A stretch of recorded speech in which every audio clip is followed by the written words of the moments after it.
Hi, welcome back to Monica Vajragiri YouTube channel. So today, model question paper 2 analysis ಮಾಡ್ತಾ ಇದ್ದೀನಿ. That is part A. 11th question in the start ಮಾಡೋಣ. That is fill in the blanks with the passive forms of verb given in the brackets. So ಇದು ನಿಮಗೆ 3 marks ಇರುತ್ತೆ. Question number 1 to 10, that is from the first main, answer the following questions by choosing the right option. ಅದು ನನ್ನ previous ವಿಡಿಯೋದಲ್ಲಿದೆ, ಅದನ್ನು ಬೇಕಾದರೆ ಹೋಗಿ ಒಂದ್ಸತಿ check ಮಾಡಿ. So we'll come to the question. Speeding lorry hit a car yesterday on the highway. The lorry driver, there is a blank, bracket ಅಲ್ಲಿ ಒಂದು verb ಕೊಟ್ಟಿದ್ದಾರೆ, arrest ಅಂತ, by the police. The passengers in the car, there is a blank, bracket ಅಲ್ಲಿ hurt ಅಂತ ಒಂದು verb ನ ಕೊಟ್ಟಿದ್ದಾರೆ. The injured passengers, there is a blank again, admit to a nearby hospital. So as you can see, this is a question. ನಿಮಗೆ ಈ ಥರ question ಬಂದ ತಕ್ಷಣ ನೀವು ಐಡೆಂಟಿಫೈ ಮಾಡಬೇಕಾಗಿರೋದು ಎರಡು ವಿಷಯಗಳು. ಏನು ಅಂತ ಹೇಳಿದ್ರೆ subject and the tense of the sentence and the whole paragraph. Okay, so subject ಯಾರು, ಜೊತೆಗೆ ಅವ್ರು ಏನು ಆ್ಯಕ್ಟಿವಿಟಿ ಮಾಡ್ತಾ ಇದ್ದಾರೆ ಅನ್ನೋದನ್ನ ನೀವು ಐಡೆಂಟಿಫೈ ಮಾಡ್ಕೋಬೇಕು. ಅದು ಪ್ರೆಸೆಂಟ್ ಟೆನ್ಸಲ್ಲಿ ಇದೆಯಾ ಪಾಸ್ಟ್ ಟೆನ್ಸಲ್ಲಿ ಇದೆಯಾ ಅಂತ ನೋಡ್ಕೋಬೇಕು. ಕೆಲವು ಸತಿ ಪೂರ್ತಿ ಪ್ಯಾರಾಗ್ರಾಫು ಪಾಸ್ಟ್ ಟೆನ್ಸಲ್ಲಿರುತ್ತೆ ಅಥವಾ ಪಾಸ್ಟ್ ಕಂಟಿನ್ಯೂಸ್ ಟೆನ್ಸಲ್ಲಾದರೂ ಇರುತ್ತೆ, ಅಥವಾ ಪ್ರೆಸೆಂಟ್ ಟೆನ್ಸಲ್ಲಿ ಇರುತ್ತೆ ಅಥವಾ ಪ್ರೆಸೆಂಟ್ ಕಂಟಿನ್ಯೂಸ್ ಟೆನ್ಸಲ್ಲೂ ಇರುತ್ತೆ. ಸೊ ನೀವು ಚೆಕ್ ಮಾಡ್ಕೋಬೇಕು. ಹಾಗಂತ ಒಂದು ಸೆಂಟೆನ್ಸ್ ನೋಡಿದ ತಕ್ಷಣ ಡಿಸೈಡ್ ಮಾಡೋಕ್ಕಾಗೋದಿಲ್ಲ ಇದು ಪಾಸ್ಟ್ ಟೆನ್ಸಲ್ಲಿದೆ ಅಥವಾ ಪ್ರೆಸೆಂಟ್ ಟೆನ್ಸಲ್ಲಿ ಇದೆ ಅಂತ. ಪೂರ್ತಿ ಪ್ಯಾರಾಗ್ರಾಫು ಪಾಸ್ಟ್ ಟೆನ್ಸಲ್ಲಿದ್ದು ಒಂದೇ ಒಂದು ಸೆಂಟೆನ್ಸು ಪರ್ಟಿಕ್ಯುಲರ್ ಆಗಿ ಪ್ರೆಸೆಂಟ್ ಟೆನ್ಸಲ್ಲಿ ಇದ್ರೂ ಇರಬಹುದು.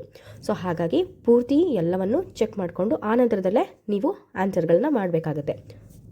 ಹಾಗೆ ಸಬ್ಜೆಕ್ಟ್ ಕೂಡ ತುಂಬ ಇಂಪಾರ್ಟೆಂಟ್ ಆಗುತ್ತೆ. ಸಬ್ಜೆಕ್ಟ್ ಸಿಂಗ್ಯುಲರ್ ಇದೆಯಾ ಪ್ಲೂರಲ್ ಇದೆಯಾ ಅಂತ ಚೆಕ್ ಮಾಡ್ಕೊಳ್ಳಿ. A speedy lorry hit a car yesterday on the highway. The lorry driver, there is a blank. So ಆ ಬ್ಲ್ಯಾಂಕ್ಗೆ ನಾವಿವಾಗ ಫಿಲ್ ಮಾಡಬೇಕು. A speedy lorry hit a car. So ಒಂದು ಸ್ಪೀಡಾಗಿ ಬರ್ತಂಥ ಲಾರಿ ಒಂದು ಕಾರ್ನ ಹಿಟ್ ಮಾಡಿದೆ. That is yesterday. ಸೊ ನಿನ್ನೆ ನಡೆದಿರೋ ವಿಷಯ ಅದು. So the previous day. Okay, on the highway. So ಎಲ್ಲಿ ಹಿಟ್ ಆಗಿದೆ, ಯಾರನ್ನ ಹಿಟ್ ಮಾಡಿದ್ರು ಅಂತ ಕೂಡ ಇದೆ. ಸೊ ದಟ್ ಈಸ್ ಪಾಸ್ಟ್ ಟೆನ್ಸಲ್ಲಿ ಇದೆ ಆ sentence. So the next sentence, the lorry driver, there is a blank, ಬ್ರ್ಯಾಕೆಟಲ್ಲಿ ಅರೆಸ್ಟ್ ಅಂತ ಇದೆ, ಬೈ ದ ಪೊಲೀಸ್. ಸೊ ಇಲ್ಲಿ ನಾವು ಕನ್ಫರ್ಮ್ ಆಗಿ ಅರ್ಥ ಮಾಡ್ಕೋಬೋದು ಅದು ಪಾಸ್ಟ್ ಟೆನ್ಸಲ್ಲಿ ಇದೆ ಅಂತ. ದ ಲಾರಿ ಡ್ರೈವರ್ ಅಂತ ಇದೆ. So that means there is only one driver to the lorry, right? So lorry driver is singular. Okay, so the lorry driver was arrested ಅಂತ ಹಾಕೋಬೇಕಾಗತ್ತೆ. ಯಾಕೆ? Because it is in the past tense. Okay, so is arrested ಅಂತ ಆದರೆ ಅದು present ಟೆನ್ಸಲ್ಲಿ ನಡೀತಿರೋದಕ್ಕೆ ನಾವು is ಅಂತ ಹಾಕೋಬಹುದು. ಆದರೆ ಇಲ್ಲಿ ಪಾಸ್ಟ್ ಟೆನ್ಸಲ್ಲಿ ಇರೋದ್ರಿಂದ ನಾವು ವಾಸ್ ಅರೆಸ್ಟೆಡ್ ಅಂತ ಹಾಕೋಬೇಕಾಗುತ್ತೆ. So the lorry driver was arrested by the police. So the next sentence is the passengers in the car dash hurt ಅಂತ ಇದೆ ಬ್ರ್ಯಾಕೆಟಲ್ಲಿ. So they talking about the passengers. So ಇಲ್ಲಿ prior ಸೆಂಟೆನ್ಸಲ್ಲಿ ನಮಗೆ lorry driver ಅಂತ singular ಕೊಟ್ಟಿದ್ರು subject, ಇವಾಗ passengers ಅಂತ ಪ್ಲೂರಲಲ್ಲಿ ಕೊಟ್ಟಿದ್ದಾರೆ. So passengers in the car. So ಆ ಪ್ಯಾಸೆಂಜರ್ಸ್ ಎಲ್ಲಿದ್ರು, ಕಾರ್ ಒಳಗಡೆ ಇದ್ರು. So they were hurt. ಈ ವರ್ ಯಾಕೆ ಯೂಸ್ ಮಾಡ್ತಾ ಇದ್ವಿ? There are plural. Okay, there are number of people in the car. Okay, so ನಾವಲ್ಲಿ ವರ್ ಹರ್ಟ್ ಅಂತ ಯೂಸ್ ಮಾಡ್ಕೋತೀವಿ. So next sentence, the injured passengers. So the same passengers they are talking about. The subject is same, ಅದೇ passengers ಬಗ್ಗೆ ಮಾತಾಡ್ತಿದ್ದಾರೆ. The injured passengers dash admit to a nearby hospital. So again ಇಲ್ಲೂ ಕೂಡ were admitted to a nearby hospital ಅಂತ ಹಾಕೋಬೇಕಾಗುತ್ತೆ. So ನೀವು ಈ ಥರದಲ್ಲಿ ಆನ್ಸರ್ ಮಾಡ್ಕೋಬೇಕಾಗತ್ತೆ. Now let's come to question number 12, that is fill in the blanks by choosing the appropriate expressions given in the brackets. So ಇಲ್ಲಿ expressions ಅಂದ್ರೆ ಏನು? They are the group of words that convey a specific meaning. Okay, ಅಂದರೆ ಒಂದು ಗುಂಪಿನಲ್ಲಿ ಇರುವಂತಹ ಪದಗಳು ನಿಮಗೆ ಒಂದು ಸ್ಪೆಸಿಫಿಕ್ ಆಗಿರುವಂತಹ ಮೀನಿಂಗ್ಗಳನ್ನು ಕೊಡುತ್ತೆ. ಓಕೆನಾ? ಸೊ ಇಲ್ಲಿ ಕೂಡ ಒಂದು ಪ್ಯಾರಾಗ್ರಾಫ್ ಇದೆ, 2 ಬ್ಲ್ಯಾಂಕ್ಗಳಿವೆ, ಆಯಿತಾ? ಅದಕ್ಕೆ ನಿಮಗೆ ಚಾಯ್ಸ್ ಆಗಿ 3 ವರ್ಡ್ಸ್ಗಳನ್ನು ಕೊಟ್ಟಿದ್ದಾರೆ, ಅಂದರೆ 3 ಎಕ್ಸ್ಪ್ರೆಷನ್ಸ್ಗಳನ್ನು ಕೊಟ್ಟಿದ್ದಾರೆ. ಸೊ ಇಲ್ಲಿ ನೀವು ನೋಡ್ಬೋದು, well versed, in a fix, put with. ಓಕೆನಾ? ಸೊ ಈ 3 ಏನು ಎಕ್ಸ್ಪ್ರೆಷನ್ಸ್ ಇದೆಯಲ್ಲ, ಇದು ನಿಮ್ಮ ಟೆಕ್ಸ್ಟ್ ಬುಕ್ಕಲ್ಲಿ ಇದೆ. ಬೇರೆ ಬೇರೆ ಚಾಪ್ಟರ್ಸ್ಗಳಲ್ಲಿ ನಿಮಗೆ ಈ ಎಕ್ಸ್ಪ್ರೆಷನ್ಸ್ಗಳನ್ನು ಕೊಟ್ಟಿದ್ದಾರೆ. ಸೊ ದಟ್ ನಿಮಗೆ ಆ ಪದಗಳ ಮೀನಿಂಗ್ ಗೊತ್ತಿರುತ್ತೆ ಅಂತ ಹೇಳಿ ಇಲ್ಲಿ ಜನರಲ್ ಆಗಿರುವಂಥ ಒಂದು ಪ್ಯಾರಾಗ್ರಾಫ್ನ ಕೊಟ್ಟು ನಿಮಗೆ ವೆಲ್ ನೋನ್ ಆಗಿರುವಂತಹ ಅಂದರೆ ಅಥವಾ ನಿಮಗೆ ಪರಿಚಯ ಇರುವಂತಹ ಪದಗಳನ್ನು ಕೊಟ್ಟಿದ್ದಾರೆ. ಸೊ ದಟ್ ನೀವು ಅದಕ್ಕೆ ಫಿಲ್ ಮಾಡೋದಕ್ಕೆ ಈಸಿ ಆಗುತ್ತೆ ಅಂತ. ಓಕೆನಾ? Before going to the question, I want you to understand the meanings of the words that are given in the bracket. ಯಾಕಂತಂದರೆ ನಿಮಗೆ ಆ ಪದಗಳ ಅರ್ಥ ಗೊತ್ತಿರೋದು ತುಂಬ ಮುಖ್ಯ ಆಗುತ್ತೆ. ಸೊ ನೀವು ಕ್ವೆಶನ್ನ ಓದ್ಕೊಳ್ಳೋದಕ್ಕೆ ಮುಂಚೆ ಆ ಪದಗಳ ಅರ್ಥ ಗೊತ್ತಿದೆಯಾ ಅಂತ ತಿಳ್ಕೊಳ್ಳಿ. Well versed. So well versed ಅಂದರೆ ಅರ್ಥ ಏನು? Having a lot of knowledge in a particular skill ಅಂತ ಅನ್ಕೋಬೋದು, ಅಥವಾ ಪರ್ಟಿಕ್ಯುಲರ್ ವಿಷಯದಲ್ಲಿ ನಿಮಗೆ ತುಂಬ ಎಕ್ಸ್ಪೀರಿಯನ್ಸ್ ಇದೆ ಅಂತ ತಿಳ್ಕೊಬಹುದು. ಓಕೆನಾ? ಸೊ ಅದನ್ನು ನಾವು ವೆಲ್ ವರ್ಸ್ಡ್ ಅಂತ ಹೇಳ್ತೀವಿ. ನೆಕ್ಸ್ಟ್ ಇನ್ನೊಂದು ಪದ ಇದೆ ಇನ್ ಅ ಫಿಕ್ಸ್ ಅಂತ. ಸೊ ಇನ್ ಅ ಫಿಕ್ಸ್ ಅಂತ ಹೇಳಿದ್ರೆ ಟು ಬಿ ಇನ್ ಡಿಫಿಕಲ್ಟಿ, ಅಥವಾ ನಾನೊಂದು ಗೊಂದಲದಲ್ಲಿದ್ದೀನಿ, ಡೈಲಮ ಅಂತ ಹೇಳ್ತೀವಿ ಅದನ್ನು. ಓಕೆನಾ? ಸೊ ನಾನು ಗೊಂದಲದಲ್ಲಿದ್ದಾವಾಗ ಐ ಮೀನ್ ಅ ಫಿಕ್ಸ್ ಅಂತ ಹೇಳ್ತೀವಿ. So next put with. So put with ಅನ್ನೋ ಪದದ ಅರ್ಥ ಏನು? So it is to place in a particular position. ಓಕೆನಾ? ಸೊ ಒಂದು ಜಾಗದಲ್ಲಿ ಇಡೋದನ್ನ ನಾವು ಟು ಪುಟ್ ವಿತ್ ಅಂತ ಹೇಳ್ತೀವಿ. ಓಕೆನಾ? ಸೊ ಈ ವರ್ಡ್ಸ್ಗಳನ್ನು ಯೂಸ್ ಮಾಡಿಕೊಂಡು ನೀವು ಈ ಬ್ಲ್ಯಾಂಕ್ಸ್ಗಳನ್ನು ಫಿಲ್ ಮಾಡಬೇಕಾಗುತ್ತೆ ಇವಾಗ. So will come to the question. Sharan wanted to purchase a mobile phone. His friends gave many suggestions. He couldn't decide. He was, there is a blank. His mother asked him to speak to his aunt as she was dash in the matter of mobile phone. So ಇಲ್ಲಿ ಎರಡು ಪದಗಳನ್ನ add ಮಾಡ್ಬೋದು. ಯಾವುದು ನಿಮಗೆ most appropriate ಅಂತ ಅನ್ನಿಸ್ತಿದೆ ಅದನ್ನು ನೀವು ಆ್ಯಡ್ ಮಾಡಬೇಕಾಗುತ್ತೆ. So Sharan wanted to purchase a mobile phone. So ಅವನೊಂದು ಮೊಬೈಲ್ ಫೋನ್ನ ಪರ್ಚೇಸ್ ಮಾಡಬೇಕು ಅಂದ್ಕೊಂಡಿದ್ದ. His friends gave many suggestions. ಅವ್ನ ಫ್ರೆಂಡ್ಸು ತುಂಬ ಸಜೆಷನ್ಸ್ಗಳನ್ನ ಕೊಡ್ತಾರೆ, ಅಂದರೆ ಯಾವ್ಯಾವ ಫೋನ್ಸ್ಗಳನ್ನ ತೊಗೋಬೋದು, ಯಾವ ಥರ ಫೀಚರ್ಸ್ ಇದೆ ಅಂತ ಒಂದಷ್ಟು ಸಜೆಷನ್ಸ್ಗಳನ್ನ ಕೊಡ್ತಾರೆ. He couldn't decide. ಅವನಿಗೆ ಡಿಸೈಡ್ ಮಾಡೋದಕ್ಕೆ ಆಗಿಲ್ಲ. He was dash. So the ಬ್ಲ್ಯಾಂಕ್ನ ನೀವು ಇವಾಗ ಫಿಲ್ ಮಾಡಬೇಕು. ಸೊ ವೆಲ್ ವರ್ಸ್ ಅದಕ್ಕೆ ಸೂಟ್ ಆಗುತ್ತಾ? ಖಂಡಿತ ಇಲ್ಲ.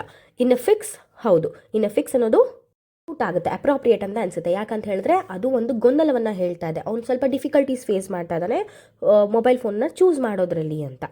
ಸೊ ಇಲ್ಲಿ he was in a fix. His mother asked him to speak to his aunt as she was dash in matters of mobile phone. So ಇಲ್ಲಿ ವೆಲ್ ವರ್ಸ್ಡ್ ಅನ್ನೋ ಪದನ use ಮಾಡ್ಕೋಬೋದು.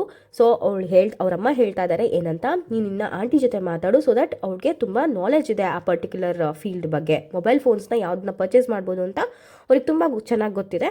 So ನೀವು ಅವ್ರ ಫೇವರ್ ತೊಗೋಬೋದು ಅಂತ ಹೇಳ್ತಾ ಇದ್ದಾರೆ. So that means well versed ಅಂತ. So this is how you answer the expressions. ಓಕೆನಾ? ಸೊ ಆ ಪರ್ಟಿಕ್ಯುಲರ್ ಎಕ್ಸ್ಪ್ರೆಷನ್ನ ಮೀನಿಂಗ್ ನಿಮಗೆ ಚೆನ್ನಾಗಿ ಗೊತ್ತಿದ್ರೆ ನೀವು ಆನ್ಸರ್ ಮಾಡ್ಬೋದು. ವರ್ಡ್ಸ್ಗಳು ನಿಮಗೆ ಟೆಕ್ಸ್ಟ್ ಬುಕ್ಕಲ್ಲಿ ಇಂಟ್ರೊಡ್ಯೂಸ್ ಆಗಿರೋದ್ರಿಂದ ನೀವು ಟೆಕ್ಸ್ಟ್ ಬುಕ್ನ ಪೂರ್ತಿಯಾಗಿ ತರೋ ಆಗಿ ಓದಿದ್ರೆ ಇದು ನಿಮಗೆ ತುಂಬಾ ಈಸಿ ಅಂತ ಅನಿಸುತ್ತೆ. ಸೊ ಮುಂಚೆ ಎಲ್ಲ ಈ ಎರಡು ಕ್ವೆಶನ್ಸ್ಗಳನ್ನ, ಅಂದರೆ ಕ್ವೆಶನ್ ನಂಬರ್ 11 ಮತ್ತು ಕ್ವೆಶನ್ ನಂಬರ್ 12ನ ನಿಮಗೆ ಟೆಕ್ಸ್ಟ್ ಬುಕ್ಕಿಂದನೇ ಒಂದು ಪ್ಯಾರಾಗ್ರಾಫ್ನ ತೆಗೆದು ಕೊಡ್ತಾ ಇದ್ರು, ಸೊ ದಟ್ ನಿಮಗೆ ಈಸಿ ಆಗುತ್ತೆ ರೆಕಗ್ನೈಸ್ ಮಾಡೋದಕ್ಕೆ, ಸೊ ದಟ್ ನೀವು ರಿಪಿಟೇಟಿವ್ ಆಗಿ ಓದಿರ್ತೀರಾ, ಈಸಿ ಆಗಿರುತ್ತೆ ಅಂತ. ಆದರೆ ಈ ಸತಿ ಕ್ವೆಶನ್ ಪೇಪರ್ ಮಾಡೆಲ್ ಚೇಂಜ್ ಆಗಿದೆ. The question paper preparing team is very serious about the questions.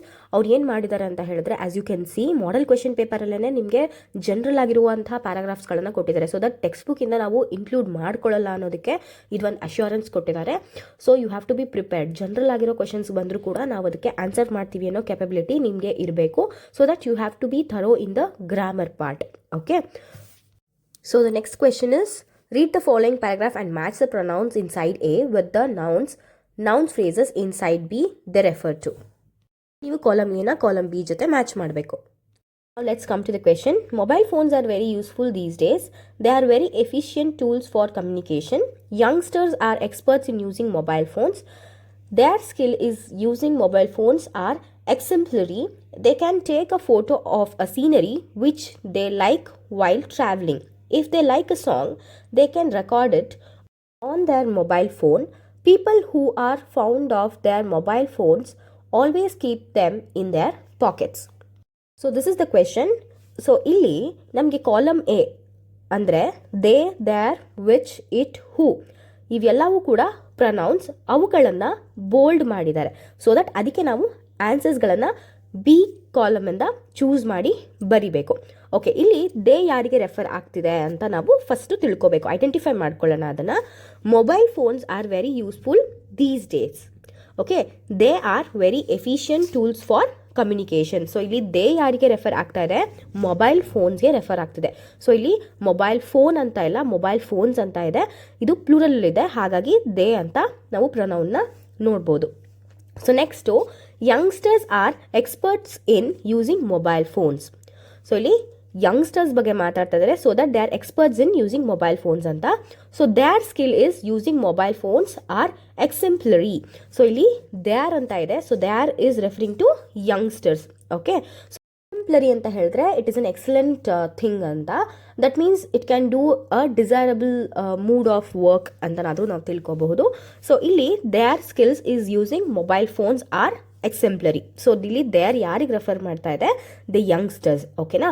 So they can take a photo of a scenery which they like while travelling. So ಇಲ್ಲಿ they are talking about which. ಓಕೆನಾ. So which is again scenery. ಓಕೆನಾ. So they can take a photo of a scenery. So scenery ಬಗ್ಗೆನೇ ಮಾತಾಡ್ತಾ ಇದ್ದಾರೆ, ಅದನ್ನು which ಅಂತ refer ಮಾಡಿದ್ದಾರೆ. ಓಕೆನಾ. They like while travelling. If they like a song they can record it. So ಇಲ್ಲಿ record it ಅಂತ ಹೇಳ್ತಾ ಇದ್ದಾರೆ. It refers to song. So if they like a song they can record it. So ಇಟ್ನ ಸಾಂಗಿಗೆ refer ಆಗ್ತಾ ಇದೆ. On their mobile phone, people who are fond of their mobile phones always keep them in their pockets. So ಇಲ್ಲಿ people who, again who refer ಮಾಡ್ತಿರೋದು ಯಾರನ್ನ? ಪೀಪಲ್ನ. ಆಯಿತಾ. So ಈ ರೀತಿಯಾಗಿ ನಾವು ಆನ್ಸರ್ಸ್ಗಳನ್ನು ಫ್ರೇಮ್ ಮಾಡ್ಕೋಬಹುದು. ಸೊ ಇಲ್ಲಿ they refers to mobile phones, there refers to youngsters, which refers to scenery, it refers to song, who refers to people. ಇಲ್ಲಿ ನೀವು ಯಾವ ನೌನ್ಗೆ ಈ ಪ್ರನೌನ್ ರೆಫರ್ ಮಾಡ್ತಿದೆ ಅಂತ ತಿಳ್ಕೊಂಡ್ರೆ ಇದನ್ನ ಫ್ರೇಮ್ ಮಾಡೋದು ತುಂಬ ಈಸಿ ಆಗುತ್ತೆ. ತುಂಬ ಈಸಿಯಾಗಿರುವಂತಹ ಮೇನ್ ಅಂತಲೇ ಹೇಳ್ಬೋದು. You can easily score 5 marks for this question. So let's come to part B, that is answer the following questions. So ನಿಮಗೆ ಇಲ್ಲಿ 3 ಮೇನ್ಸ್ಗಳು ಬರುತ್ತೆ. ಒಂದು ಮೇನಲ್ಲಿ ನಿಮಗೆ 2 marks ಕ್ವೆಶನ್ ಬರುತ್ತೆ, ಸೆಕೆಂಡ್ ಮೇನಲ್ಲಿ ನಿಮಗೆ 3 marks ಕ್ವೆಶನ್ಸ್ ಬರುತ್ತೆ, ಮತ್ತು ಲಾಸ್ಟ್ ಮೇನಲ್ಲಿ ನಿಮಗೆ 4 marks ಕ್ವೆಶನ್ಸ್ ಬರುತ್ತೆ. ಸೊ ಬಟ್ ಮೇನ್ 2, ಮೇನ್ 3 ಮತ್ತು ಮೇನ್ 4ಅಲ್ಲಿ ಇದು ಕಾನ್ಸಂಟ್ರೇಟ್ ಆಗಿದೆ. So main 2, answer any 3 of the following questions in 1 or 2 sentences each. So 3 ಕ್ವೆಶನ್ಸ್ಗಳನ್ನು ನೀವು ಆನ್ಸರ್ ಮಾಡಬೇಕು. 2 marks ಕ್ಯಾರಿ ಆಗುತ್ತೆ each question and the whole main will carry 6 marks. ನೀವು extra question ಬರೆದ್ರೆ ಖಂಡಿತವಾಗ್ಲೂ ನಿಮಗೆ ಎಕ್ಸ್ಟ್ರಾ ಮಾರ್ಕ್ಸ್ಗಳನ್ನು ಅವಾರ್ಡ್ ಮಾಡೋದಿಲ್ಲ. Which ever the answer is more appropriate, more specific, ಅದನ್ನು ನಾವು ಕೌಂಟ್ ಮಾಡಿಕೊಂಡು ನಿಮಗೆ ಮಾರ್ಕ್ಸ್ನ ಅವಾರ್ಡ್ ಮಾಡ್ತೀವಿ. Question number 14 is, name the 2 countries that recognized and declared rights of nature according to Vandana Shiva. So ಈ question ತೆಗೆದಿರೋದು everything I need to know I learn in the forest, Vandana Shiva ಅವರು ಬರೆದಿರುವಂಥ ಲೆಸನಿಂದ. So ಇಲ್ಲಿ ನಿಮಗೆ specific ಆಗಿ name the 2 countries ಅಂತಲೇ ಕೊಟ್ಟಿದ್ದಾರೆ. So that you have to write only 2 countries. Okay. So ನೀವು ಎಕ್ಸ್ಟ್ರಾ ಬರೆದ್ರು that is fine, but they have asked you to write 2 countries. Okay. So you can write it in 1 sentence also. So these are the countries that have recognized and declared rights to nature according to Vandana Shiva ಅಂತ.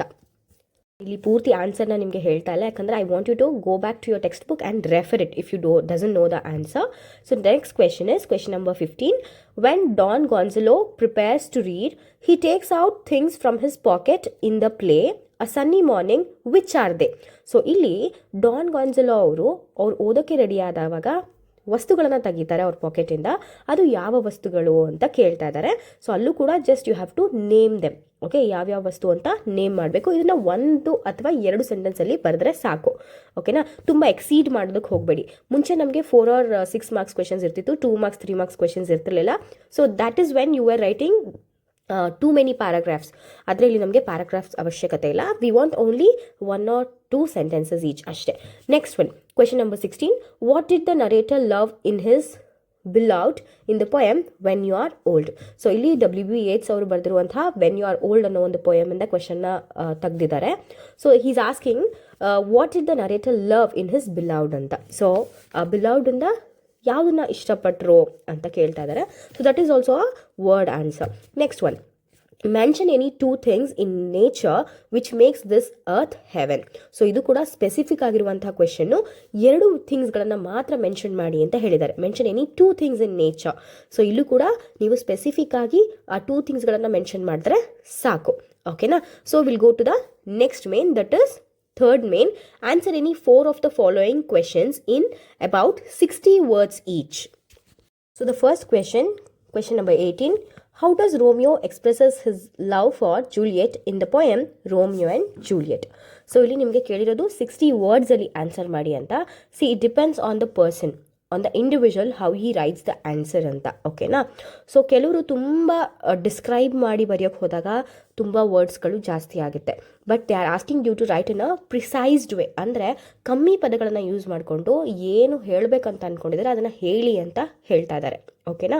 So 60 words ಅಂತ ಹೇಳಿದ್ರೆ ಒಂದು average student ಒಂದು particular ಲೈನಲ್ಲಿ he might right 6 to 8 words. ಓಕೆನಾ, ತುಂಬ ನಾನು ಸಣ್ಣ ಬರಿತೀನಿ ಅಥವಾ ತುಂಬ ದೊಡ್ಡ ದೊಡ್ಡ ಅಕ್ಷರಗಳನ್ನು ಬರಿತೀನಿ ಅಂತ ಹೇಳಿದ್ರೆ ಇಟ್ ವಿಲ್ ಡಿಫರ್. ಓಕೆನಾ, ಆದರೆ ಇಲ್ಲಿ ಇವ್ರಿಗೆ 60 ವರ್ಡ್ಸ್ ಅಂತ ಕೇಳಿದ್ದಾರೆ. ಆವ್ರೇಜ್ ಸ್ಟೂಡೆಂಟ್ ಬೇಸಿಸಲ್ಲಿ ಹೇಳಬೇಕು ಅಂತ ಹೇಳಿದ್ರೆ ನಾವು ಮ್ಯಾಕ್ಸಿಮಮ್ ಒಂದು 10 ಲೈನ್ ಅಂತ ತೊಗೊಳ್ಬಹುದು. ಒಂದು ಲೈನಲ್ಲಿ 6 ರಿಂದ 8 ಪದ ಅಂತ ಹೇಳಿದ್ರೆ 10 ಲೈನ್ ಆಗುತ್ತೆ ಈ ಆನ್ಸರ್ ಬರೆಯೋದಕ್ಕೆ. How does Romeo expresses his love for Juliet in the poem Romeo and Juliet? So ಇಲ್ಲಿ ಫಸ್ಟ್ ಪೋಯಮಿಂದನೇ ಚೂಸ್ ಮಾಡಿದ್ದಾರೆ ಕ್ವೆಶನ್ನ. ಸೊ ರೋಮಿಯೋ ಹೇಗೆಲ್ಲ ಎಕ್ಸ್ಪ್ರೆಸ್ ಮಾಡ್ತಾನೆ ಜೂಲಿಯಟ್ ಬ್ಯೂಟಿನ ಅಂತ ಕೇಳಿದ್ದಾರೆ. ಸೊ ಒಂದು ಪೂರ್ತಿ ಸ್ಟ್ಯಾನ್ಸಾ ಜೂಲಿಯಟ್ನ ಬ್ಯೂಟಿಯನ್ನೇ ವರ್ಣಿಸ್ತಾ ರೋಮಿಯೋ ಹೇಳ್ತಾ ಹೋಗ್ತಾನೆ. ಸೊ ಅದನ್ನು ನೀವು ಇಲ್ಲಿ ಆನ್ಸರ್ ಆಗಿ ಬರಿಬೇಕಾಗುತ್ತೆ. ಓಕೆನಾ, ಸೊ ಅಲ್ಲಿ ಮೆಟಾಫರ್ಸ್ಗಳನ್ನು ಹೇಳಬೇಕಾಗುತ್ತೆ, ಸಿಮಿಲಿಗಳನ್ನು ಹೇಳಬೇಕಾಗುತ್ತೆ. ಸೊ ಅದನ್ನು ನೀವು ಎಕ್ಸ್ಪ್ಲೇನ್ ಮಾಡಿ ಬರಿಬೇಕಾಗುತ್ತೆ. So that is only within 60 words. So the next question is, why was Navdanya movement started by Vandana Shiva? What are its achievements? So Navdanya ಫಾರ್ಮ್ನ ಯಾಕೆ ಸ್ಟಾರ್ಟ್ ಮಾಡಿದ್ರು ಅನ್ನೋದು ಫಸ್ಟ್ ಕ್ವೆಶನ್. ಆದರೆ what are its achievements, start ಮಾಡಾದ್ಮೇಲೆ ಯಾವ ಥರ ಅಚೀವ್ಮೆಂಟ್ಸ್ಗಳನ್ನು ಮಾಡಿದ್ರು ಅನ್ನೋದನ್ನು ನೀವು ಬರಿಬೇಕು. ಯಾಕೆ ಸ್ಟಾರ್ಟ್ ಮಾಡಿದ್ರು? To protect the environment. At the same time she collected so many seeds ಅಲ್ವಾ. ಸೊ ಅದರಿಂದ ಅವರು ಒಂದು ನವಧಾನ್ಯ ಫಾರ್ಮ್ ಅಂತ ಸ್ಟಾರ್ಟ್ ಮಾಡ್ತಾರೆ. ನವಧಾನ್ಯ ಫಾರ್ಮ್ ಸ್ಟಾರ್ಟ್ ಆದಮೇಲೆ ಅಲ್ಲಿ ಟ್ರೈನಿಂಗ್ಸ್ಗಳನ್ನು ಪ್ರೊವೈಡ್ ಮಾಡ್ತಾರೆ. ಸೊ ಈ ಥರ ನೀವು ಅದನ್ನು ಎಕ್ಸ್ಪ್ಲೇನ್ ಮಾಡಿ ಬರಿಬೇಕಾಗುತ್ತೆ. Next question number 20, how does the foot spend its day in the shoes in the poem the foot from its child? So ಇಲ್ಲೂ ಕೂಡ ಡೈರೆಕ್ಟಾಗಿ ಕ್ವೆಶನ್ ಕೇಳಿದ್ದಾರೆ. To the foot from its child ಅನ್ನೋ ಒಂದು ಪೊಯಮಿಂದ ನೀವು ಆ ಪೊಯಮ್ನ ಎಕ್ಸ್ಪ್ಲೇನ್ ಮಾಡಿ ಬರಿಬೇಕಾಗುತ್ತೆ. So next question number 21, write a note on Borges thoughts on metaphors. So ಇದು ಕೂಡ ತುಂಬ ಸ್ಪೆಸಿಫಿಕ್ ಆಗಿರುವಂತಹ ಡೈರೆಕ್ಟ್ ಕ್ವೆಶನ್. ಸೊ ಇಲ್ಲಿ ಬಾರ್ಜಸ್ ಅವರು ನಿಮಗೆ 5 ಮೆಟಾಫರ್ಸ್ಗಳನ್ನು ಹೇಳ್ತಾರೆ. So he says that there are 5 to 6 metaphors, but he only brings to note that there are 5 metaphors from the beginning. So ಅದ್ರ ಬಗ್ಗೆ ನೀವು ಇಲ್ಲಿ ಎಕ್ಸ್ಪ್ಲೇನ್ ಮಾಡಿ ಬರಿಬೇಕಾಗುತ್ತೆ. Next question number 22, what does George Mikes observe about the behaviour of car drivers in Brazil? Explain briefly. So ಇಲ್ಲಿ Japan and Brazil ಅನ್ನೋ ಒಂದು travel ರೈಟಿಂಗಿಂದ ಇದನ್ನು ಪಿಕ್ ಮಾಡಿದ್ದಾರೆ. George mics is an European writer. So when he visits Japan and Brazil he observes too many behaviors of the people over there. So ಇಲ್ಲಿ particular ಆಗಿ ನಮಗೆ ಬ್ರೆಜಿಲಲ್ಲಿ car drivers behaviour ಹೇಗಿರುತ್ತೆ, ಅವರು ಏನನ್ನ ಅಬ್ಸರ್ವ್ ಮಾಡಿದ್ರು ಅನ್ನೋದನ್ನ ನೀವು ಇಲ್ಲಿ ಬ್ರೀಫ್ ಆಗಿ ಬರಿಬೇಕಾಗುತ್ತೆ. That is in 60 words. ಬೇರೆ ಇನ್ಯಾವುದನ್ನು ಅವ್ರು ಕೇಳಿಲ್ಲ, ಬರೀ ಡ್ರೈವರ್ಸ್ ಬಿಹೇವಿಯರ್ ಮಾತ್ರ ಕೇಳಿದ್ದಾರೆ. ಸೊ ನೀವು ಬೇರೆ ಬೇರೆ ಅವರ ಎಕ್ಸ್ಪೀರಿಯನ್ಸಸ್ಗಳನ್ನು ಬರೆದ್ರೆ ಅಲ್ಲಿ ನಿಮಗೆ ಮಾರ್ಕ್ಸ್ ಅವಾರ್ಡ್ ಆಗೋದಿಲ್ಲ. Next, water is not simply H2O for the poet in the poem water why? So ಇಲ್ಲಿ ಏನು ಚಲ್ಲಾಪಲ್ಲಿ ಸ್ವರೂಪರಾಣಿ ಅವರು ವಾಟರ್ ಬಗ್ಗೆ ಅವರ ಒಪಿನಿಯನ್ ಹಾಗೆ ಅವರ ಎಕ್ಸ್ಪೀರಿಯನ್ಸಸ್ಗಳನ್ನು, ಚೈಲ್ಡ್ಹುಡ್ ಎಕ್ಸ್ಪೀರಿಯನ್ಸಸ್ಗಳನ್ನು ನಿಮಗೆ ಶೇರ್ ಮಾಡಿದ್ದಾರೆ ಪೊಯಮಲ್ಲಿ. So for her water is not simply H2O ಯಾಕೆ ಅಂತ ಅವರು ಪೊಯಮಲ್ಲಿ ಹೇಳಿದ್ದಾರೆ. ಸೊ ಅದ್ರ ಬಗ್ಗೆ ಇಲ್ಲಿ ಕ್ವೆಶನ್ ಮಾಡ್ತಾರೆ, ಯಾಕೆ ಅವರು ಆ ಥರ ಹೇಳಿದ್ದಾರೆ ಅಂತ. ಸೊ ಅದನ್ನು ನೀವು ಬ್ರೀಫ್ ಆಗಿ ಎಕ್ಸ್ಪ್ಲೇನ್ ಮಾಡಬೇಕಾಗುತ್ತೆ. Why for her it is not only H2O, simply H2O. Okay, it's not just a chemical formulation for her. Why ಅಂತ ಕೇಳಿದ್ದಾರೆ, ಅದನ್ನು ನೀವು ಪೊಯಮ್ನ ರೆಫರ್ ಮಾಡಿ ಬರಿಬೇಕು. ಸೊ ನೀವು ನಿಮ್ಮ ಓನ್ ವರ್ಡ್ಸಲ್ಲಿ ವಾಟರ್ ಇಸ್ ವೈ ಇಂಪಾರ್ಟೆಂಟ್ ಅಥವಾ ವಾಟರ್ ಇಲ್ಲ ಅಂದರೆ ಏನಾಗುತ್ತೆ ಅಂತ ಜನರಲ್ ಆಗೆಲ್ಲ ಬರೆದ್ರೆ ಖಂಡಿತವಾಗ್ಲೂ ನಿಮಗೆ ಅಲ್ಲಿ ಮಾರ್ಕ್ಸ್ ಅವಾರ್ಡ್ ಆಗೋದಿಲ್ಲ.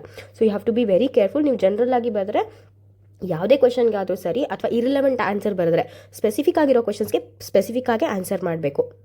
ಯಾವ ಪರ್ಟಿಕ್ಯುಲರ್ ಇಶ್ಯೂನ ಅವರು ಅಡ್ರೆಸ್ ಮಾಡ್ತಾರೆ ಅದಕ್ಕೆ ನೀವು ಆನ್ಸರ್ ಬರೆದ್ರೆ ಖಂಡಿತವಾಗ್ಲೂ ನಿಮಗೆ ಒಳ್ಳೆ ಮಾರ್ಕ್ಸ್ ಸಿಗುತ್ತೆ. ನೀವು ಅಕಸ್ಮಾತು ನಾವು ಆ್ಯಡ್ ಮಾಡಿ ಬರಿತೀನಿ ಅಥವಾ ನನಗೆ ಈ ವಿಷಯ ಗೊತ್ತಿಲ್ಲ, ಬೇರೆ ಇನ್ಯಾನೋ ವಿಷಯ ಅದೇ ಲೆಸನಿಗೆ ಸಂಬಂಧಪಟ್ಟಿದ್ದು ಬರಿತೀನಿ ಅಂತ ಹೇಳಿದ್ರೆ ನಿಮಗೆ ಖಂಡಿತವಾಗ್ಲೂ ಮಾರ್ಕ್ಸ್ ತುಂಬಾ ಕಡಿಮೆ ಬರುತ್ತೆ. You might get only 1 marks for 3 marks. So 1 marks ಕೊಡೋದು ಸ್ವಲ್ಪ ಅನುಮಾನ ಅಂತಲೇ ಹೇಳ್ಬೋದು. ಸೊ ಇಲ್ಲಿ ನಿಮಗೆ ನಾನು ಆಗಲೇ ಹೇಳಿದಾಗೆ you have to answer any 4, ಆದರೆ ನಿಮಗೆ ಕೊಡೋದು 6 questions. So you will have 2 choices. Okay, so you can choose among poem are prose. So ನಿಮಗೆ ಯಾವುದೇ ತರಹದ ರಿಸ್ಟ್ರಿಕ್ಷನ್ ಇಲ್ಲ. So that you have to choose any 2 from poem ಅಂತ. Previous question ಪೇಪರ್ಸಲ್ಲಿ ಈ ಥರದ್ದು ಒಂದು ಲಿಮಿಟೇಷನ್ಸ್ ಇತ್ತು. So that you have to choose any 2 from the poem ಅಥವಾ ಪೊಯೆಟ್ರಿ ಪಾರ್ಟ್ ಅಂತ. But there is no such kind of restrictions here. So next let's go to the question number 24, that is from 4th main. ಓಕೆ, to keep this in mind that the previous main andre third main every question will carry 3 marks, but you have to write only 4 out of 6 questions. So the next main, answer any 3 of the following questions in about 100 words each. So ಇಲ್ಲಿ ನಿಮಗೆ 6 questions ಕೊಟ್ಟಿರ್ತಾರೆ, you have to answer any 3. okay, so the same principle ನಾನು ಆಗಲೇ ಹೇಳ್ದಂಗೆ you have to calculate so the words are only 100 words limitation. Okay, so ನೀವು ಒಂದು ಲೈನಲ್ಲಿ ಎಷ್ಟು ವರ್ಡ್ಸ್ ಬರೀತೀರಾ ಅದ್ರ ಮೇಲೆ ಡಿಪೆಂಡ್ ಆಗುತ್ತೆ. So the first question in this fourth main is 24 question. Man lives for some kind of vengefulness. Without it, there would be no reason for his existence. Evaluate this statement in the light of the story, The Gardener. Here, vengefulness anta ಹೇಳಿದ್ರೆ the act of strong desire to punish someone who has harmed you ಅಂತ ಅರ್ಥ. ಓಕೆನಾ, ಅಂದರೆ ನಿಮಗೆ ಯಾವ್ದಾದ್ರೂ harm ಮಾಡಿದ್ರೆ ಅವ್ರ ವಿರುದ್ಧ ನೀವು ದ್ವೇಷ ಇಟ್ಕೊಳ್ಳೋದು ಅಥವಾ ರಿವೆಂಜ್ ತೀರಿಸ್ಕೊಳ್ಳೋದು ಅಂತ ಅರ್ಥ. ಓಕೆನಾ, ಸೊ ಇದು ನಿಮ್ಮ ಟೆಕ್ಸ್ಟ್ ಬುಕ್ಕಲ್ಲೇ ಇದೆ. So you are familiar with that word. So ಇಲ್ಲಿ ಪರ್ಟಿಕ್ಯುಲರ್ ಆಗಿ man lives for some kind of ವೆಂಜ್ಫುಲ್ನೆಸ್ ಅಂತ ಇದೆ. ಅಂದರೆ ಯಾರೋ ನಮಗೆ ತೊಂದರೆ ಮಾಡಿದ್ರು ಅವ್ರ ಮೇಲೆ ನಾವು ದ್ವೇಷ ಸಾಧಿಸ್ಕೊಂಡು ರಿವೆಂಜ್ ತೀರಿಸ್ಕೊಳ್ಬೇಕು ಅಂತಲೇ ಬದುಕ್ತಿರ್ತೀವಿ ಅನ್ನೋ ಒಂದು ಉದ್ದೇಶದಿಂದ ಈ ಲೈನನ್ನು ಇಲ್ಲಿ ನಿಮಗೆ ಕೊಟ್ಟಿದ್ದಾರೆ. ಆಯಿತಾ, ಇಲ್ಲ ಅಂತ ಹೇಳಿದ್ರೆ ಇನ್ಯಾವ ತರಹದಲ್ಲೂ ಕೂಡ ಅವನ ಎಕ್ಸಿಸ್ಟೆನ್ಸ್ಗೆ ಅರ್ಥನೇ ಇಲ್ವೇನೋ ಅನ್ನೋ ಥರದ್ದು ಒಂದು ಸ್ಟೇಟ್ಮೆಂಟ್. ಆಯಿತಾ, ಸೊ ಆ ಸ್ಟೇಟ್ಮೆಂಟ್ನ ನಿಮಗೆ ದ ಗಾರ್ಡ್ನರ್ ಅಂತ ಒಂದು ಲೆಸನಿಂದ ಪಿಕ್ ಮಾಡಿದ್ದಾರೆ. ಸೊ ನೀವಿಲ್ಲಿ ಅದಕ್ಕೆ 100 ವರ್ಡ್ಸಲ್ಲಿ ಆನ್ಸರ್ ಬರೀಬೇಕಾಗುತ್ತೆ. ಸೊ ಇಲ್ಲಿ ನೀವು ಆ ಪೂರ್ತಿ ಲೆಸನನ್ನು ಸಮ್ಮರೈಸ್ ಮಾಡೋ ಥರದಲ್ಲಾದರೂ ಸರಿಯೇ ಅಥವಾ ಅದಕ್ಕೆ ಪೂರಕವಾಗಿ, ಅಂದರೆ ಈ ಪರ್ಟಿಕ್ಯುಲರ್ ಲೈನ್ಸ್ಗೆ ಪೂರಕವಾಗಿ ನೀವು ಟೆಕ್ಸ್ಟ್ ಬುಕ್ಕಿಂದ ಲೈನ್ಸ್ಗಳನ್ನು ಪಿಕ್ ಮಾಡಿ ಬರೀಬೇಕಾಗುತ್ತೆ. ಪೂರ್ತಿ ಯಾವುದೇ ಸೆಕೆಂಡ್ ಮೇನ್ ಆಗಿರ್ಬೋದು, ಥರ್ಡ್ ಮೇನ್ ಆಗಿರ್ಬೋದು, ಫೋರ್ತ್ ಮೇನ್ ಆಗಿರ್ಬೋದು, ನಿಮ್ಮ ಓನ್ ಸೆಂಟೆನ್ಸಲ್ಲಿ ನೀವು ಆನ್ಸರ್ಸ್ಗಳನ್ನ ಬರಿಬೋದು. ಆದರೆ ನೀವು ನಿಮ್ಮ ಟೆಕ್ಸ್ಟ್ ಬುಕ್ಕಲ್ಲಿರುವಂಥ ಪದಗಳನ್ನು ಯುಟಿಲೈಸ್ ಮಾಡಿಕೊಂಡೇ ಬರೀಬೇಕಾಗುತ್ತೆ. It would be well and good if you write from the text book itself. Text ಬುಕ್ಕಿಂದನೇ ನೀವು ಎಲ್ಲ ಲೈನ್ಸ್ನು ಪಿಕ್ ಮಾಡಿ ನಾವು ಕನ್ಸ್ಟ್ರಕ್ಟ್ ಮಾಡ್ತೀನಿ ಅಂತ ಹೇಳಿದ್ರೆ ಖಂಡಿತವಾಗ್ಲೂ ನೀವು ಟೆಕ್ಸ್ಟ್ ಬುಕ್ನ ರೆಫರ್ ಮಾಡಿಕೊಂಡು ಆರಾಮಾಗಿ ಬರಿಬೋದು. So the next question is, parents can give their love but not their thoughts, says the prophet in the poem on children. Why do you think the prophet says so? Discuss. So ಇಲ್ಲಿ on children ಅನ್ನೋ ಒಂದು ಪೊಯಮ್ನ pick ಮಾಡ್ತಾರೆ. ಅಲ್ಲಿ parents can give their love but not their thoughts ಅಂತ ಒಂದು line ಇದೆ. So ಅದ್ರ ಮೇಲೆ ಕ್ವೆಶನ್ನ ಫ್ರೇಮ್ ಮಾಡಿದ್ದಾರೆ. ಸೊ ಅಲ್ಲಿ ಡಿಸ್ಕ್ರೈಬ್ ಮಾಡ್ತಾರೆ ಪೊಯೆಟು ಯಾಕೆ ಪೇರೆಂಟ್ಸ್ ಬರೀ ಪ್ರೀತಿ ಮಾತ್ರ ಕೊಡೋದಕ್ಕೆ ಸಾಧ್ಯ, ಅವ್ರ ಥಾಟ್ಸ್ಗಳನ್ನು ಚಿಲ್ಡ್ರನ್ಸ್ಗೆ ಕೊಡೋದಕ್ಕೆ ಸಾಧ್ಯ ಇಲ್ಲ, ಅಥವಾ ಯಾಕೆ ಇಂಪೋಸ್ ಮಾಡಬಾರ್ದು ಮಕ್ಕಳ ಮೇಲೆ ಅವರ ಥಾಟ್ಸ್ಗಳನ್ನು ಅಂತ ಒಂದಷ್ಟು ಎಕ್ಸ್ಪ್ಲನೇಷನ್ಸ್ನ ಕೊಟ್ಟಿದ್ದಾರೆ. ಸೊ ಅದನ್ನು ನೀವು ಇಲ್ಲಿ ಬರಿಬೇಕಾಗುತ್ತೆ. ಡಿಸ್ಕಸ್ ಅಂತ ಹೇಳಿದ್ದಾರೆ. So that you have to discuss, ಯಾಕೆ ಅದು ಆಗಬಾರ್ದು ಅಂತ ನೀವು ಬರಿಬೇಕಾಗುತ್ತೆ. Next question, question number 26. The story To Dear reflects on the issue of governance and human greed for power. Substantiate. ನೀವು ಮೊದಲನೇದಾಗಿ ತಿಳ್ಕೊಬೇಕಾಗಿದ್ದೀರೋ ಅಂತ ಹೇಳಿದ್ರೆ ಸಬ್ಸ್ಟ್ಯಾನ್ಶಿಯೇಟ್ ಅನ್ನೋ ಪದದ ಅರ್ಥ. ಸೊ ಸಬ್ಸ್ಟ್ಯಾನ್ಶಿಯೇಟ್ ಅಂತ ಹೇಳಿದ್ರೆ ಸಪೋರ್ಟ್ ಯುವರ್ ಆನ್ಸರ್ ಅಂತ. Support your answer through some evidences, ಅಂದರೆ ನೀವು ಕೆಲವು ಎಕ್ಸಾಂಪಲ್ಸ್ಗಳನ್ನು ಕೊಟ್ಟು ನಿಮ್ಮ ಆನ್ಸರ್ನ ಸಪೋರ್ಟ್ ಮಾಡಿ ಅಂತ ಹೇಳಿದ್ದಾರೆ. ಆಯಿತಾ, the story to dear reflects on the issue of governance and human greed for power. So ಅಲ್ಲಿ ಟು ಡಿಯರ್ ಅನ್ನೋ ಒಂದು ಲೆಸನಲ್ಲಿ ಒಂದು ಕಿಂಗ್ಡಮ್ ಹೇಗೆ ನಡೀತಾ ಇದೆ, ಅದರ ರಾಜ ಕಿಂಗ್ಲೆಟ್ ಹೇಗೆ ಗವರ್ನೆನ್ಸ್ ನಡೆಸ್ತಾ ಇದ್ದಾರೆ, ಜೊತೆಗೆ human greed for power. So ಅಲ್ಲಿ ಪವರ್ಗೋಸ್ಕರ ಯಾವ್ಯಾವ ತರಹದ ಕೆಲಸಗಳನ್ನು ಮಾಡ್ತಾ ಇದ್ರು ಅನ್ನೋದ್ರ ಬಗ್ಗೆ ನೀವು ಏನು ಮಾಡಬೇಕಾಗುತ್ತೆ, ಸಬ್ಸ್ಟ್ಯಾನ್ಶಿಯೇಟ್ ಮಾಡಬೇಕು. ಅಂದರೆ ಎಕ್ಸಾಂಪಲ್ಸ್ಗಳನ್ನು ಕೊಟ್ಟು ಇಲ್ಲಿ ಪ್ರೂವ್ ಮಾಡಬೇಕಾಗತ್ತೆ. ಓಕೆನಾ. So the next question it, do you agree that the play a sunny morning deals with a human folly for lying elucidate with the suitable example. So ಇಲ್ಲಿ ಫಾಲಿ ಅಂತ ಹೇಳಿದ್ರೆ ಫೂಲಿಶ್ನೆಸ್ ಅಥವಾ lack of good sense for lying ಅಂತ. ಅಂದರೆ ಅವ್ರಿಗೆ ಅಷ್ಟು ಸರಿಯಾಗಿ ಅಥವಾ ಚೆನ್ನಾಗಿ ಸುಳ್ಳು ಹೇಳೋದಕ್ಕೆ ಆಗಲಿಲ್ಲ, ಅಥವಾ ಒಬ್ರನ್ನೊಬ್ರು ನಂಬಿಸೋ ಥರ ಸುಳ್ಳು ಹೇಳೋದಕ್ಕೆ ಆಗಲಿಲ್ಲ ಅಲ್ವಾ ಅಂತ. Do you agree with that ಅಂತ. ಇಲಾಡಿಸೇಟ್ ವಿತ್ ಸೂಟಬಲ್ ಎಕ್ಸಾಂಪಲ್ಸ್ ಅಂತ ಹೇಳಿದ್ರೆ ಎಕ್ಸಾಂಪಲ್ಸನ್ನ ಕೊಡಿ ಅಂತ ಕೇಳ್ತಿದ್ದಾರೆ. ಓಕೆನಾ, ಅದನ್ನು ಎಕ್ಸ್ಪ್ಲೇನ್ ಮಾಡಿ ಅಂತಲೂ ಕೇಳ್ತಿದ್ದಾರೆ. ಓಕೆನಾ. So do you agree with that the play a sunny morning deals with a human folly for lying. Okay, so ಇಲ್ಲಿ as usually human lack of good sense. So ಇಲ್ಲೂ ಕೂಡ ಅದೇ ರೀತಿ ಆಗುತ್ತೆ. ಸೊ ಅದನ್ನು ನೀವು ಎಕ್ಸ್ಪ್ಲೇನ್ ಮಾಡಿ ಅಂತ ಹೇಳಿದ್ದಾರೆ. So you can explain. Next 28, write a note on Roof's character in the story the water. So ಇಲ್ಲಿ ನಮಗೆ ರೂಫ್ ಬಗ್ಗೆ ತುಂಬ ಚೆನ್ನಾಗೇ ಗೊತ್ತು. So Roof is a campaigner from PAP, People Alliance Party. So he was under Marcus Ibe. So ಅಲ್ಲಿ Roof ಯಾರು, ಒಬ್ಬ ಹಳ್ಳಿಯ ಹುಡುಗ. So is an youngster.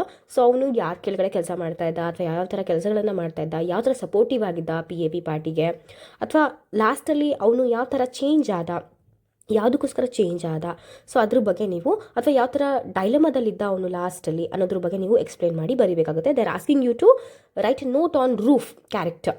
Okay, ಪೂರ್ತಿಯಾಗಿ ನೀವು ಡಿಸ್ಕ್ರೈಬ್ ಮಾಡಿ ಬರಿಬೋದು ರೂಫ್ನ. Next question is Question number 29. How does cycling bring changes in the lives of women of Pudukkottai district? Explain briefly with the examples. This is also a very direct question and simple question. ಇಲ್ಲಿ ನಿಮಗೆ briefly explain ಮಾಡಿ ಅಂತ ಕೇಳಿದ್ದಾರೆ. ಹೆಣ್ಮಕ್ಳಿಗೆ ಯಾವ ಥರ helpful ಆಗಿತ್ತು Pudukkottai ಡಿಸ್ಟಿಕಲ್ಲಿ cycling ಅನ್ನೋದು, ಅಥವಾ ಎಕನಾಮಿಕಲಿ ಯಾವ ಥರ ಇಂಪ್ಲಿಸಿಟ್ಸ್ಗಳನ್ನು ತೊಗೊಂಡು ಬಂತು, ಅಥವಾ ಲೈಫಲ್ಲಿ ಚೇಂಜಸ್ಗಳನ್ನು ತೊಗೊಂಡು ಬಂತು. Gave them freedom, mobility, liberty. At the same time new literates ಜಾಸ್ತಿ ಆದರು, ಆ್ಯಕ್ಟಿವಿಸ್ಟ್ಗಳು ಹೋಗಿ ಅವರಿಗೆ ವಿದ್ಯಾಭ್ಯಾಸ ಕಲಿಸೋದ್ರಲ್ಲಿ ಸಕ್ಸಸ್ಫುಲ್ ಆದರು, ಅಥವಾ ಅದಾದಮೇಲೆ ಹೇಗೆ ಎಕನಾಮಿಕಲಿ ಅವರ ಕ್ರಾಪ್ಸ್ಗಳನ್ನು ಅವರು ಸೆಲ್ ಮಾಡೋದಕ್ಕೆ, ಬೇರೆ ಬೇರೆ ಜಾಗಕ್ಕೆ ಹೋಗೋದಕ್ಕೆ, ಯಾರ ಮೇಲೂ ಡಿಪೆಂಡ್ ಆಗ್ತಿರೋ ಥರ ಇರೋದಕ್ಕೆ ಯಾವ್ಯಾವ ಥರ ಅದು ಅವ್ರಿಗೆ ಹೆಲ್ಪ್ಫುಲ್ ಆಗಿತ್ತು, ಅಥವಾ ಲೈಫಲ್ಲಿ ಯಾವ ಥರ ಚೇಂಜಸ್ ತೊಗೊಂಡು ಬಂತು ಅಂತ ನೀವು ಬ್ರೀಫಾಗಿ ಬರಿಬೋದು. So these are the questions that are prescribe for 4 marks. As you can see, ನಮಗೆ ಸೆಕೆಂಡ್ ಮೇನ್ ಆಗಿರ್ಬೋದು, ಥರ್ಡ್ ಮೇನ್ ಆಗಿರ್ಬೋದು, ಫೋರ್ತ್ ಮೇನ್ ಆಗಿರ್ಬೋದು, ಎಲ್ಲ ಕಡೆಯೂ ಕೂಡ ನಮಗೆ ಪೊಯಮಿಂದ ಕ್ವೆಶನ್ಸ್ಗಳು ಬಂದಿದೆ, ಹಾಗೆ ಪ್ರೋಸಿಂದನೂ ಕ್ವೆಶನ್ಸ್ಗಳು ಬಂದಿದೆ. ಸೊ ಯಾವುದ್ರಲ್ಲೂ ನಾವು ಆವ್ರೇಜ್ ಅಂತ ತೊಗೊಳಕ್ಕಾಗೋದಿಲ್ಲ. ಸೊ ದಟ್ ಇದರಲ್ಲೇ ನಮಗೆ ಜಾಸ್ತಿ ಕ್ವೆಶನ್ಸ್ಗಳು ಬಂದಿದೆ, ಅಂದರೆ ಪೊಯೆಟ್ರಿಲೇ ಜಾಸ್ತಿ ಬಂದಿದೆ ಅಥವಾ ಪ್ರೋಸಲ್ಲೇ ಜಾಸ್ತಿ ಬಂದಿದೆ ಅಂತ ಹೇಳೋದಕ್ಕಾಗೋದಿಲ್ಲ. ಸೊ ಮಿಕ್ಸ್ ಆಗಿ ಕೊಟ್ಟಿದ್ದಾರೆ. So that we should not skip any of the poem as well as lesson ಅಂತ. ಸೊ ನಾವು ಯಾವುದನ್ನು ಚಾಯ್ಸ್ ಥರ ಇಟ್ಕೊಂಡು ಇದನ್ನು ಓದಿದ್ರೆ ಸಾಕು ಅಂತ ಹೇಳೋದಕ್ಕಾಗೋದಿಲ್ಲ. ಯಾಕಂತಂದರೆ ಸಿಂಪಲ್ ಆಗಿ ಇದೆ ಒಂದು ಪೊಯಮ್ ಅಂತ ತಿಳ್ಕೊಂಡ್ರೆ, ಅಥವಾ ಅದನ್ನು ಸ್ವಲ್ಪ ನೆಗ್ಲೆಕ್ಟ್ ಮಾಡಿದ್ರು ಕೂಡ ಅದರಲ್ಲೇ ನಮಗೆ ತುಂಬ ಜಾಸ್ತಿ ಸ್ಕೋರ್ ಮಾಡುವಂಥ ಕ್ವೆಶನ್ಸ್ಗಳು ಬರಬಹುದು. ಅಥವಾ ಕೆಲವೊಂದು ಲೆಸನ್ ತುಂಬ ನಮಗೆ ಟಫ್ ಇದೆ. ಈಗ everything I need to no align in the forest, ಅಥವಾ I believe books will never disappear, a sunny morning, ಇದರಲ್ಲಿ ಸ್ವಲ್ಪ ಕಾಂಪ್ಲಿಕೇಟೆಡ್ ಲೆಸನ್ಸ್ ಅಂತ ನಾವು ಕನ್ಸಿಡರ್ ಮಾಡಿಕೊಂಡ್ರೆ ಅದರಲ್ಲೂ ನಮಗೆ ಕ್ವೆಶನ್ಸ್ಗಳು ಬಂದಿದೆ. ಅದರಲ್ಲೂ ಕೂಡ ಸ್ವಲ್ಪ ಈಸಿಯಾಗಿರೋ ಕ್ವೆಶನ್ಸು ಬಂದಿದೆ, ಸ್ವಲ್ಪ ಟಫ್ ಆಗಿರೋ ಕ್ವೆಶನ್ಸು ಬಂದಿದೆ. ಸೊ ನಾವು ಪೂರ್ತಿಯಾಗಿ ಲೆಸನ್ನ ಅರ್ಥ ಮಾಡಿಕೊಂಡು ಮತ್ತು ಅಲ್ಲಿರುವಂಥ ಪದಗಳನ್ನು ಪೂರ್ತಿಯಾಗಿ ಅರ್ಥ ಮಾಡಿಕೊಂಡು ಅದ್ರ ಮೀನಿಂಗ್ ಏನು ಅಂತ ತಿಳ್ಕೊಂಡ್ರೆ ಖಂಡಿತವಾಗ್ಲೂ ನಮಗೆ ಈಸಿ ಆಗುತ್ತೆ ಆನ್ಸರ್ ಬರೆಯೋದಕ್ಕೆ. ಸೊ ನಾವು ಯಾವುದನ್ನು ಕೂಡ ಸ್ಕಿಪ್ ಮಾಡೋದಕ್ಕಾಗೋದಿಲ್ಲ, ಎಲ್ಲನೂ ಓದಲೇಬೇಕು. ಸೊ ನಮಗೆ ಬೇರೆ ಸಬ್ಜೆಕ್ಟ್ಸ್ಗಳ ಥರ ಇಷ್ಟು ಲೆಸನ್ಸ್ಗಳು ಓದ್ಕೊಂಡ್ರೆ ಸಾಕು, ಅಥವಾ ಇಷ್ಟು ಪಾರ್ಟ್ಗಳನ್ನು ಓದ್ಕೊಂಡ್ರೆ ಸಾಕು ನಾವು ಒಳ್ಳೆ ಸ್ಕೋರ್ ಮಾಡ್ಬೋದು ಅಂತ ತಿಳ್ಕೊಂಡ್ರೆ ದಟ್ ಇಸ್ ರಿಯಲಿ ಫೂಲಿಶ್ನೆಸ್. ಲ್ಯಾಂಗ್ವೇಜಲ್ಲಿ ಸ್ಪೆಸಿಫಿಕಲಿ ಇಂಗ್ಲೀಷಲ್ಲಿ ನಾವು ಎಲ್ಲವನ್ನು, ಅಂದರೆ ಎಲ್ಲ ಲೆಸನ್ಸನ್ನು, ಎಲ್ಲ ಪೊಯಮನ್ನು ನಾವು ಓದಲೇಬೇಕಾಗುತ್ತೆ. ಯಾಕಂದರೆ ಎಲ್ಲ ಪಾರ್ಟ್ಸಿನೂ ಕೂಡ ನಮಗೆ ಕ್ವೆಶನ್ಸ್ಗಳು ಬಂದೇ ಬರುತ್ತೆ. ಸೊ ದಯವಿಟ್ಟು ಎಲ್ಲ ಲೆಸನ್ಸು, ಎಲ್ಲ ಪೊಯಮ್ಸನ್ನು ಓದ್ಕೊಳ್ಳಿ. ಯಾವುದೂ ಇದು ಈಸಿ ಅಥವಾ ಇದು ತುಂಬ ಟಫ್ ಅಂತ ಇಗ್ನೋರ್ ಮಾಡೋದಕ್ಕೆ ಹೋಗಬೇಡಿ. Give its own importance. Okay, so weightage ಎಲ್ಲ ಲೆಸನ್ಸ್ಗೂ ಇದೆ, ಎಲ್ಲ ಪೊಯಮ್ಸ್ಗೂ ಇದೆ. ಅದನ್ನು ನಾವು ನೆಕ್ಸ್ಟು ಮುಂದಿನ ವೀಡಿಯೋದಲ್ಲಿ ನಾನು ನಿಮಗೆ ತಿಳಿಸ್ಕೊಡ್ತೀನಿ ಯಾವ್ಯಾವ ಲೆಸನ್ಸ್ಗೆ ಎಷ್ಟೆಷ್ಟು ವೇಟೇಜ್ ಇದೆ, ಅಥವಾ ಎಷ್ಟೆಷ್ಟು ಮಾರ್ಕ್ಸ್ಗೆ ನಿಮಗೆ ಬರಬಹುದು ಅಂತ. Minimum 3 marks to maximum 4 marks ಎಲ್ಲ ಲೆಸನ್ಸ್ಗೂ ಕೂಡ ನಮಗೆ ಕ್ವೆಶನ್ಸ್ ಬಂದೇ ಬರುತ್ತೆ. 1 marks ಕ್ವೆಶನ್ಗೂ ಬರಬಹುದು, 2 marks ಕ್ವೆಶನ್ಗೂ ಬರ್ಬೋದು, 3 marks ಕ್ವೆಶನ್ಗೂ ಬರ್ಬೋದು, 4 marks ಕ್ವೆಶನ್ಗೂ ಬರಲೇಬಹುದು. ಸೊ ದಯವಿಟ್ಟು ಎಲ್ಲವನ್ನು ನೀಟಾಗಿ ಕುತ್ಕೊಂಡು ಓದ್ಕೊಳ್ಳಿ. So we still have 1.5 month of time. So ಇವತ್ತಿನ ನೀವು ಒಂದೊಂದು ಚಾಪ್ಟರ್ನ ಓದ್ಕೊಂಡು ಬಂದ್ರೂ ಆರಾಮಾಗಿ ನಿಮಗೆ 3 ಸತಿ ರಿವಿಷನ್ ಸಿಕ್ಬಿಡುತ್ತೆ. ಸೊ ದಯವಿಟ್ಟು ಕೂತ್ಕೊಂಡು ಓದ್ಕೊಳ್ಳಿ.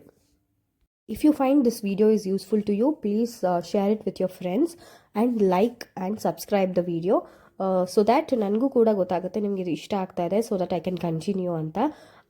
ನೆಕ್ಸ್ಟ್ ಪಾರ್ಟಲ್ಲಿ ನಾನು ನಿಮಗೆ ಪ್ಯಾಸೇಜ್ಗೆ ಹೇಗೆ ಆನ್ಸರ್ ಮಾಡ್ಬೋದು, ಪೊಯೆಟ್ರಿ ಹೇಗೆ ಆನ್ಸರ್ ಮಾಡ್ಬೋದು ಅಂತ ನೆಕ್ಸ್ಟ್ ಪಾರ್ಟ್ಸ್ಗಳ ಬಗ್ಗೆನೂ ಕೂಡ ನಿಮಗೆ ಇನ್ಫಾರ್ಮೇಷನ್ಸನ್ನು ಕೊಡ್ತಾ ಹೋಗ್ತೀನಿ. So keep waiting for the next part. Thank you all for watching the video, and subscribe ಮಾಡ್ಕೊಳ್ಳೋದನ್ನ ಮರಿಬೇಡಿ, so that I can do many more videos regarding this ಅಂತ ಹೇಳ್ತೀನಿ.